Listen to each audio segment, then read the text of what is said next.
Eu lembro muito das falas do padre Júlio Lancelotti, né? Ele diz que talvez, não sei, esse estigma, não é? Da sociedade e não só a sociedade, mas também da academia, né? Que ignora essa situação tão concreta, tão palpável, mas vem talvez por ser uma prova irrefutável de que o sistema político-econômico, o sistema capitalista que nós vivemos, fracassou. Né? Fracassou.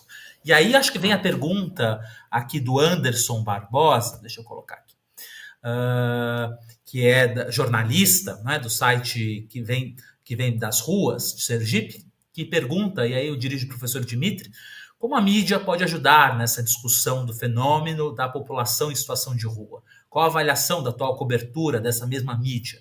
E eu queria, junto com essa pergunta, professor Dimitri, também dizer por que o senhor, quais fatores que o senhor atribui essa falta de interesse, ou essa pouca pesquisa empírica, qualitativa, por parte da academia, das ciências sociais especificamente, como o senhor dizia, né, da sociologia, falta de interesse, há uma estigmatização, há falta de apoio também de recursos de verba pública para isso, né, e junto com essa pergunta do Anderson, por favor. Olha só, Anderson, essa questão da mídia, a gente sempre, né, o Brasil tem uma mídia um tanto quanto complicada, a gente sabe, né? Mesmo para assuntos, vamos dizer, banais, né, para assuntos que são, né, enfim, do dia a dia, a gente, né, tem de certa dificuldade, né, assim, porque a gente já conhece a estrutura da mídia, né, todo o sistema de poder, né, que está interligado com, geralmente, são propriedades de deputados ou então de famílias que, enfim, mantiveram uma relação muito próxima com os piores regimes do Brasil, né, político. Então, quer dizer, a gente tem uma mídia que é contaminada, diríamos assim, né, já desde sempre, por não só razões políticas, mas tecnicamente também, muitas vezes, ruim, né, vamos dizer assim, na cobertura jornalística em geral. Né.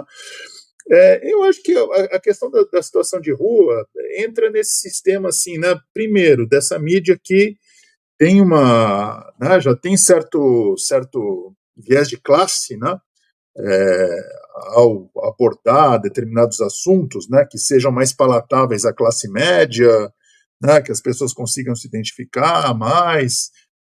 Quando não, aí quando entra geralmente a questão das pessoas em situação de rua, entram como aquelas pessoas que são, enfim, um certo exotismo, né, uma coisa ali da pessoa que fez uma casa na árvore, né, que tem um modo de vida ali, né, que vai chamar atenção de uma forma ou de outra ali, né, e não a situação ali, né, que ela é uma pessoa como eu, como você, como qualquer outra, né, que se encontra na situação de rua, né.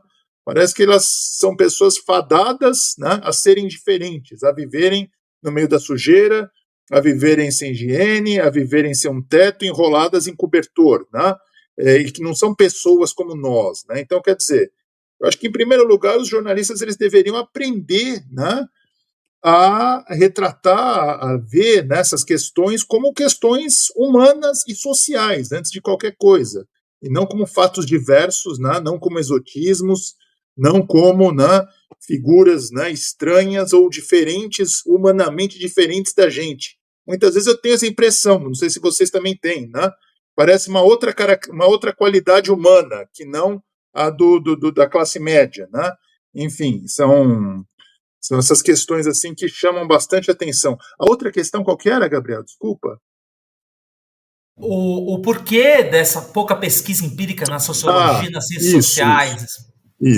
Isso tem vários motivos, Gabriel. Um dos principais motivos é que a sociologia, principalmente esses temas, né, mais candentes, eles sempre foram vistos, ou a tradição é que ele, né, tenha sido visto sob uma ótica marxista.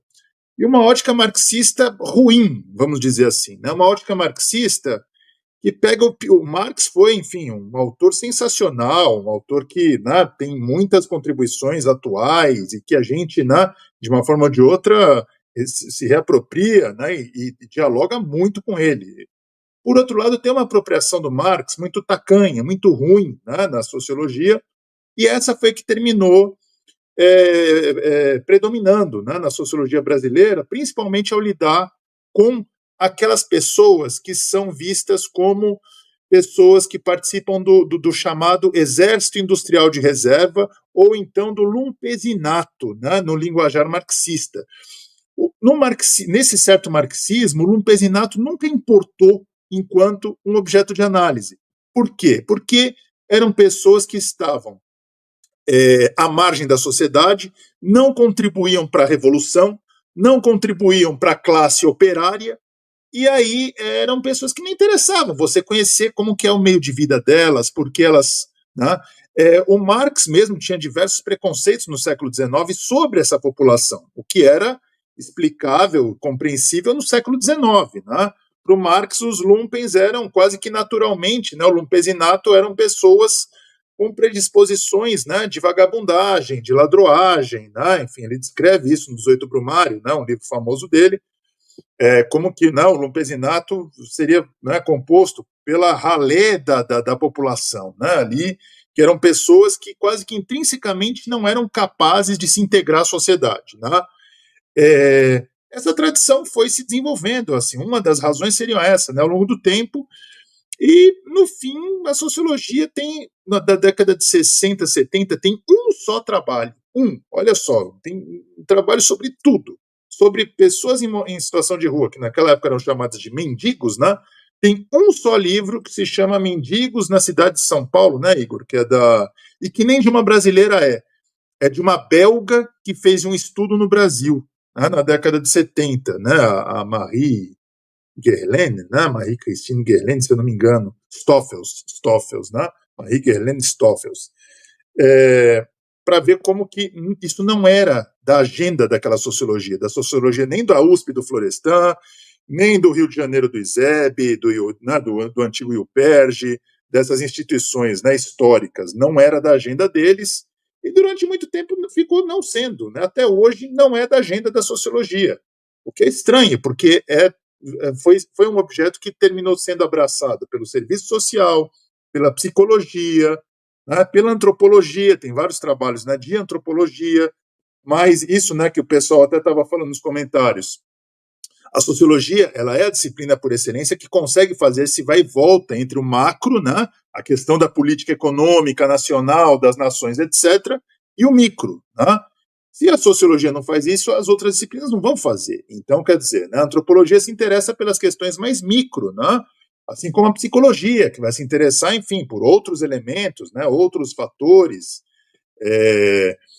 Então é isso, né? Na sociologia a gente está meio que desbastando um terreno aí, né, quase que virgem, né, para entender melhor, né, as razões dessas pessoas estarem lá, quem são essas pessoas, por que elas estão, se existem subdivisões entre elas, se as necessidades entre homens e mulheres são diferentes, né, entre a diferença entre gêneros, né, como que incide nessa população, tem um universo todo a ser descortinado aí.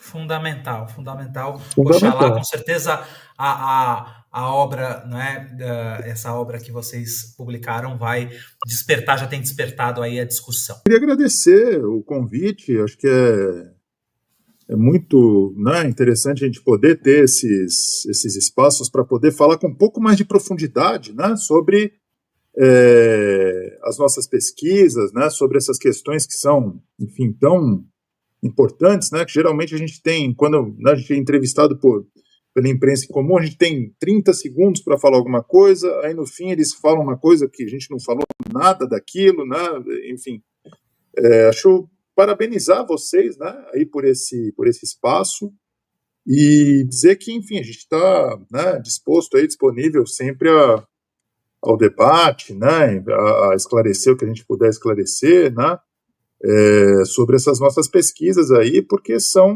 né, acho que de interesse, acho que básico de todo mundo hoje em dia.